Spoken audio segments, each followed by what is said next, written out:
बिहार की सियासत में अब चुनावी घमासान के बीच पवन सिंह की एंट्री ने सभी को हैरान कर दिया।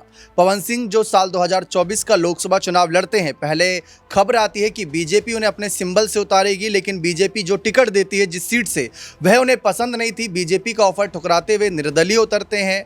फिर उपेंद्र कुशवाहा से जो जंग होती है वो पूरी दुनिया देखती, क्योंकि माना जा रहा था कि एनडीए एकजुट है, लेकिन वहां पर साफ तौर पर तकरार नजर आई थी। फिलहाल जो ये राजनीतिक बातें कर रहा हूँ, इन सब के बीच यहाँ पर माना जा रहा है कि जो बड़े सुपरस्टार हैं भोजपुरी के, उन कलाकारों को भी यहाँ पर हर दल मौका देना चाहता है, क्योंकि जनता का दिल जीतने के लिए यही कलाकार अपनी कहीं ना कहीं मौजूदगी से उनका काफ़ी अच्छा एंटरटेनमेंट भी करते हैं और राजनीतिक रूप से उन्हें साधने की कोशिश भी करते हैं।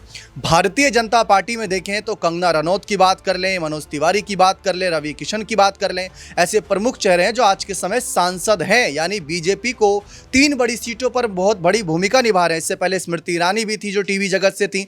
ठीक उसी तरीके से बीजेपी ने लोकसभा में पवन सिंह को भी आगे किया था, लेकिन वो खुद पीछे हो गए। लेकिन इन सब के बीच माना जा रहा है कि भाई महागठबंधन क्यों पीछे रहे।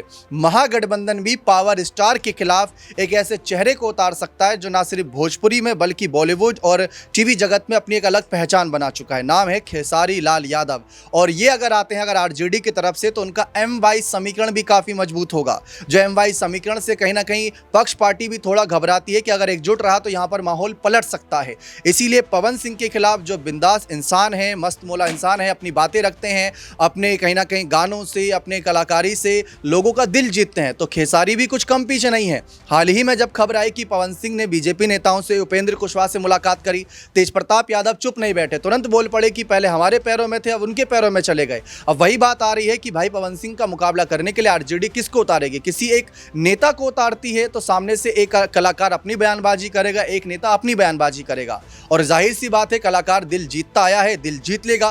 तो उसी को देखते हुए क्या खेसारी को मौका दिया जाएगा जातिगत तौर पर भी, और जो ये एंटरटेनमेंट जगत से नाता है उसके नज़रिए से भी? इसी मुद्दे पर चर्चा करते हैं। सर, यहाँ पर क्या लगता है कि जो खेसारी लाल यादव हैं, उनका आरजेडी के साथ आप नाता जानते ही हैं, लगातार मुलाकात रहती है, तेजस्वी से, लालू से, यादव समुदाय से आते हैं, और दूसरी तरफ पवन सिंह की बीजेपी में वापसी, इसको आप किस नज़रिए से देखते हैं? देखिए, पवन सिंह को लेकर बिल्कुल ये बात अब लगभग स्पष्ट हो रही है कि बीजेपी में उनकी वापसी हो गई। लेकिन जब उनसे पूछा जाता है कि भाई पवन सिंह जी, आप तो बीजेपी से अलग हो गए थे, अब आखिर कैसे आपने वापसी कर ली?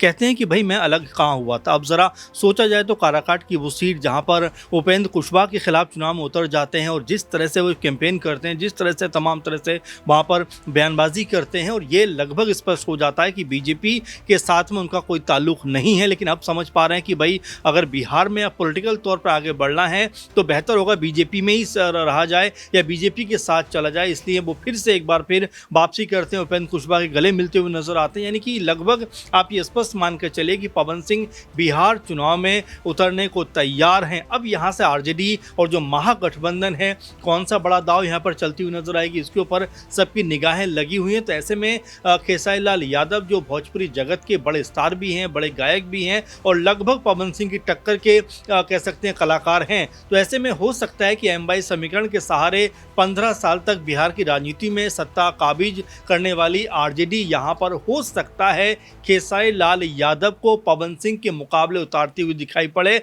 वैसे भी दोनों के बीच के जो रिश्ते हैं कोई बहुत बेहतर दिखाई नहीं पड़ते, अमूमन एक दूसरे के खिलाफ बयानबाजी करते हुए दिखाई पड़ते हैं, लेकिन वो एक मनोरंजन जगत तक सीमित था। अब यहाँ पर अगर पॉलिटिकल तौर पर दोनों एक्टिव होते हैं तो आपस में भी एक दूसरे के खिलाफ राजनीतिक बयानबाजी करेंगे, और यहाँ पर क्या वाकई में जो समीकरण बन रहे हैं उसके हिसाब से ये मानकर चला जाए कि भोजपुरी जगत के 2 दिग्गज जो हैं आमने सामने आते हुए दिखाई पड़ेंगे। यानी कि एक सीट के ऊपर अगर दोनों को चुनाव में उतारा जाता है तो अपने आप में सबसे बड़ी हॉट सीट बिहार की ये बनती हुई दिखाई पड़ेगी। लेकिन फिलहाल अभी अटकलों का और तमाम तरह की अफवाहों का बाजार गर्म है। लेकिन राजनीति के तौर पर देखा जाए तो खेसारी लाल यादव भी कई बार आरजेडी के मंचों पर नजर आते रहे हैं। ऐसे में संभावना बहुत ज़्यादा अधिक नजर आ रही है खेसारी लाल यादव भी आने वाले चुनाव में किसी सीट पर उतरते हुए दिखाई पड़ जाएं। साल 2024 के लोकसभा चुनाव के वक्त रवि किशन जो गोरखपुर सीट से लगातार सांसद रहे हैं पिछले कुछ चुनावों से, उनके खिलाफ अखिलेश यादव ने काजल निषाद को टिकट दिया था, जो एक कलाकार ही हैं, और देखा जाए तो जो रवि किशन साल 2019 में 3 लाख वोटों से जीते थे, काजल निषाद ने इतनी अच्छी टक्कर दी कि उनका जीत का आंकड़ा रवि किशन का सिर्फ 1 लाख बचा। दूसरी तरफ अगर हम मनोज तिवारी की बात करें तो जो दिल्ली की नॉर्थ ईस्ट सीट से लड़ते हैं, उनके खिलाफ भी चर्चा ये थी कि पहले ये सीट कांग्रेस के खाते में जाएगी, कांग्रेस इस सीट से नेहा सिंह राठौर को उतार सकती हैं जो लोक गायिका हैं, लेकिन उनको टिकट नहीं दिया गया था। कन्हैया कुमार को कांग्रेस ने उतारा। यहां पर भी देखा जाए तो मनोज तिवारी को काफी कम अंतर से इस बार जीत मिली पिछली बार के मुकाबले। तो ये जो अंतर भी होता है ये भी बहुत बड़ा असर डालता है। इसीलिए पवन सिंह को कौन रोकेगा? पवन सिंह जो कि देखा जाए भोजपुरी इंडस्ट्री में पावर स्टार के नाम से जाने जाते हैं। उपेंद्र कुशवाहा के खिलाफ जो इनकी जंग हुई थी वो बहुत जबरदस्त थी, कांटे की टक्कर थी, जिसकी वजह से सामने वाले दल को फायदा मिला।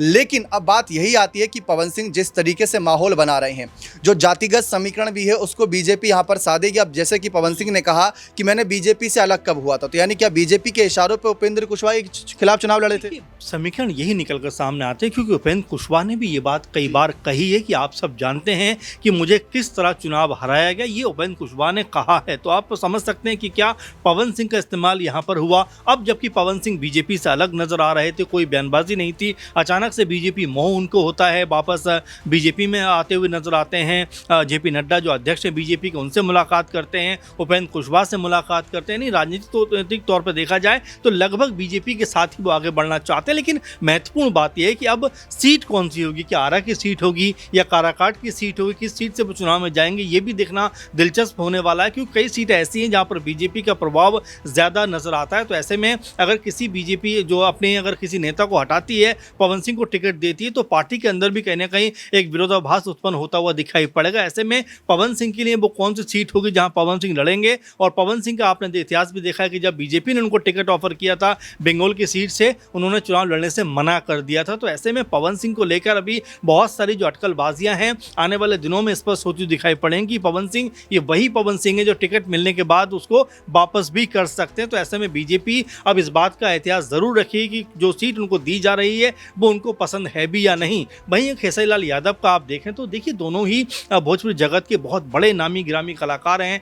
दोनों की फिल्में खूब चलते हैं, दोनों गाने खूब चलते हैं और सोशल मीडिया पे दोनों हमेशा एक्टिव भी रहते हैं। तो एक तरीके से जो समर्थक हैं वो दोनों के अपने अपने लेवल पे हैं। लेकिन यहाँ पर अगर जातिगत समीकरण को देखा जाए तो जिस तरह से पवन सिंह राजपूत जाति से आते हैं और वहीं अगर खेसारी लाल यादव की बात की जाए तो यादव वोट बैंक को वो साध सकते हैं। और दोनों तरफ अगर बीजेपी और यहाँ पर आरजेडी की बात करें तो अपने अपने तीर जो तरकश में हैं उसको आजमाना चाहेंगे और जातिगत समीकरण के सहारे जो सीटें हैं उसको जीतना चाहेंगे। भले ही ये बात कही जाती रही हो कि भाई जाति के सहारे चुनाव नहीं लड़ेंगे, नहीं जाएंगे, लेकिन आप देखिए कि जो भी सीटों पर लोग जाते हैं वो कहीं ना कहीं जातिगत समीकरण को देख कर ही जाते हैं। तो ऐसे में क्या रणनीति रहने वाली है बीजेपी की भी और क्या रणनीति रहने वाली है आरजेडी की भी, ये मेरे ख्याल देखना सबसे अधिक दिलचस्प रहने वाला है। देखिए राजनीति का जो माहौल गर्म रहेगा, उसी इस माहौल गर्म में राजनीति के साथ साथ एंटरटेनमेंट का भी तड़का ये कलाकार लगाते हैं।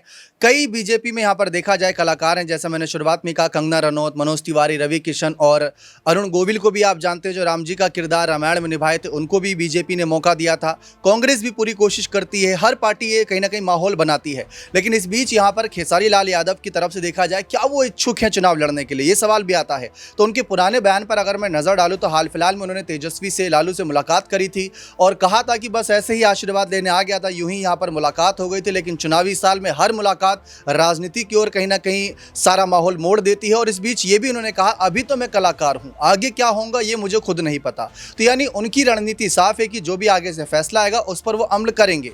लेकिन पवन सिंह और खेसारी लाल यादव के बीच का जो रिश्ता रहा है, कलाकारों के बीच भी एक ट्यूनिंग रहती है, उसको हमेशा बनाकर चलते हैं। लेकिन अब देखा जाए अगर राजनीतिक रूप से बात आएगी तो दोनों अपने जिस पार्टी को समर्थन करते हैं, सपोर्ट करते हैं, उसके लिए कहीं ना कहीं आगे खड़े नजर आएंगे। खेसारी लाल की बात करूं तो पिछली बार भी जब इलेक्शन थे तो उन्होंने पार्टी कैंपेन के लिए कई गाने बनाए थे और वो गाने काफी चले भी थे, जिसमें तेजस्वी की सरकार बनाने तक की बात यहां पर रख रहे थे। अब देखा जाए तो देखिए अब जब तक चुनाव के लिए कैंडिडेट अनाउंस नहीं हो जाता तब तक कयास लगते रहेंगे। हो सकता है पवन सिंह के खिलाफ उनके कुछ और ऐसे चेहरे जो उनके साथी कलाकार रहे हैं उनके नाम की भी चर्चा सामने आए, तो इसमें हैरान बिल्कुल मत होइएगा क्योंकि अभी तो सिर्फ खेसारी लाल यादव की ही चर्चा है। देखते हैं उनका क्या यहाँ पर बयान आता है। बने रहे चैनल के साथ, बहुत बहुत शुक्रिया।